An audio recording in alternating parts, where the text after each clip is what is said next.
قوم کے لوگ جب ابراہیم کے سامنے لاجواب ہو گئے تو کہنے لگے ابراہیم کو آگ میں جلا دو، کچھ کرنا ہے تو یہ کرو تاکہ تم اپنے معبودوں کی مدد کر سکو۔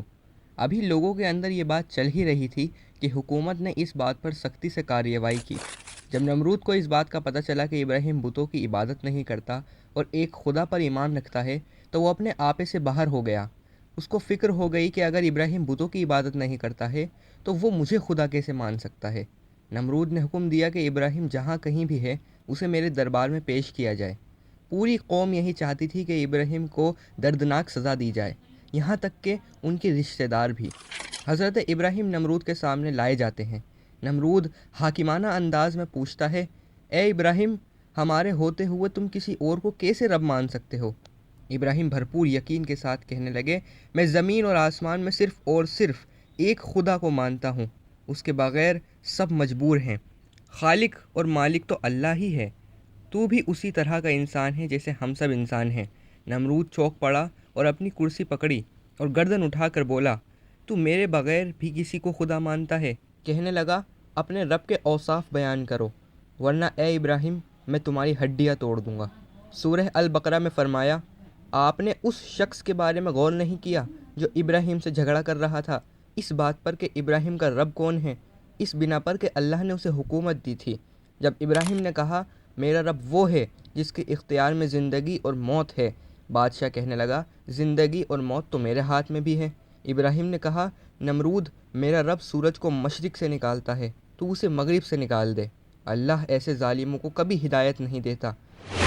علامہ ابن کثیر نے تفسیر ابن کثیر میں اس آیت کی تشریح کرتے ہوئے کہا ہے، نمرود کو حکومت کرتے ہوئے 400 سال گزر گئے تھے، جس کی وجہ سے نمرود میں بہت تکبر آ گیا تھا۔ نمرود نے 2 قیدیوں کو بلوایا اور ان میں سے جس کو موت کی سزا ہو چکی تھی اس کو معاف کر دیا اور ایک قیدی کی گردن کٹوا دی، اور کہنے لگا، اے ابراہیم، میں بھی موت دیتا ہوں اور زندگی دیتا ہوں۔ لوگ اس کے اس کام پر بہت خوش تھے، وہ تالیاں بجاتے تھے اور ہنستے ہوئے کہتے، دیکھا، ہمارے آقا نے کمال کر دیا۔ حضرت ابراہیم نے دل میں سوچا، یہ بے وقوف بادشاہ لوگوں کے جذبات سے کھیل رہا ہے، اور ابراہیم نے کہا، نمرود، میرے رب سورج کو مشرق سے نکالتا ہے تو اسے مغرب سے نکال دے۔ نمرود نے حکم دیا، ابراہیم کو گرفتار کر لو۔ حضرت ابراہیم کو 10 دن تک جیل میں رکھا گیا اور سب لوگوں کی یہی مرضی تھی کہ ابراہیم کو دردناک سزا دی جائے۔ حضرت ابراہیم کے لیے ایک بڑا قلعہ بنوایا گیا جس میں آگ جلا دی گئی تاکہ اس میں ابراہیم کو جلایا جائے۔ علامہ ابن کثیر لکھتے ہیں، لوگوں کے جذباتوں کا عالم یہ تھا کہ عورتیں نذرانہ مانگتی تھیں کہ مجھ سے یہ پریشانی یا بیماری دور کر دی جائے، میں ابراہیم کی آگ میں کچھ لکڑی دوں گی۔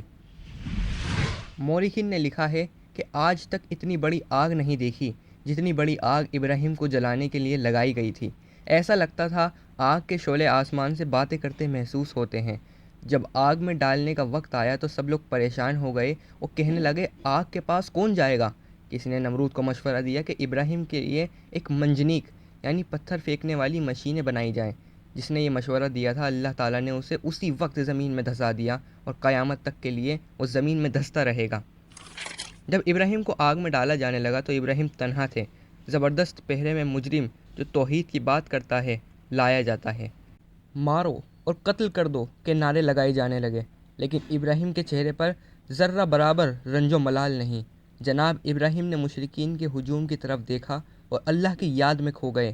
اف خدایا، یہ کیسا منظر ہے جو آج تک تیرے فرشتوں نے بھی نہیں دیکھا۔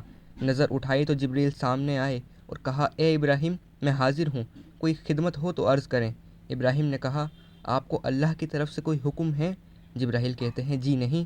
کہا، پھر جاؤ، مجھے کوئی ضرورت نہیں، وہ مجھے دیکھ رہا ہے۔ ابراہیم نے حسبی اللہ کہہ کر اپنے آپ کو اللہ کو سونپ دیا۔ اب کارروائی زمین پر نہیں بلکہ عرش پر ہوگی، کیونکہ ارشاد ہے، جس نے اللہ پر توکل کیا اللہ اسے کافی ہے۔ اب ادھر بادشاہ کا حکم ہوا، جلا دو، پھینک دو۔ جب آپ کو پھینکا گیا تو لوگوں میں سے آوازیں آ رہی تھیں کہ معافی مانگ لیتا تو اپنی جان سے نہ جاتا، انہیں کیا خبر آسمانوں میں کیا فیصلے ہو چکے ہیں۔ بے خبر کود پڑا آتش نمرود میں عشق، عقل ہے محو تماشا یہ لبِ بام ابھی۔ حفیظ ابن کثیر ابن عباس کے حوالے سے لکھتے ہیں، بارش کا فرشتہ ہمت انگوش تھا، کب مجھے حکم ملے اور میں اتنا پانی برساؤں کہ آگ فوراً بجھ جائے، لیکن فرشتے کے بجائے آج حکم سیدھا آگ کو پہنچا ہے۔ سورہ انبیاء میں فرمایا، اے آگ ٹھنڈی ہو جا اور سلامتی بن جا ابراہیم کے لیے، آج بھی ہو اگر ابراہیم کا ایمان پیدا، آگ کر سکتی ہے اقوام گلستاں پیدا۔ تفسیر ابن ابی حاتم میں ہے کہ ابراہیم 40 دن تک اس آگ میں رہے۔ حضرت ابراہیم نے فرمایا، جتنا آرام مجھے اس آگ کے اندر ملا، ساری زندگی مجھے ایسا آرام نہیں ملا۔ اس لیے اللہ کے رسول صلی اللہ علیہ وسلم نے فرمایا ہے، جس خوش نصیب کو قیامت کے دن سب سے پہلا لباس پہنایا جائے گا وہ ابراہیم ہوں گے۔ انہوں نے ابراہیم کو مارنا چاہا لیکن ہم نے انہیں ناکام کر دیا۔